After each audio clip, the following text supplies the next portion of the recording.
Фёкла в гневе. Фёкла в гневе. Не отдали ей косточку, не отдали игрушку.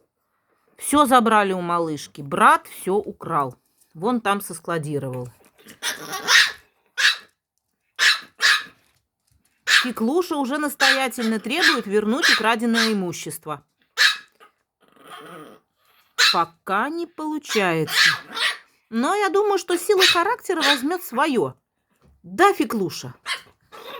Вот она уже просто вся вот из последних сил требует. Давай, давай. Бери характером, малышка, бери. Вот нахал. Украл. Украл.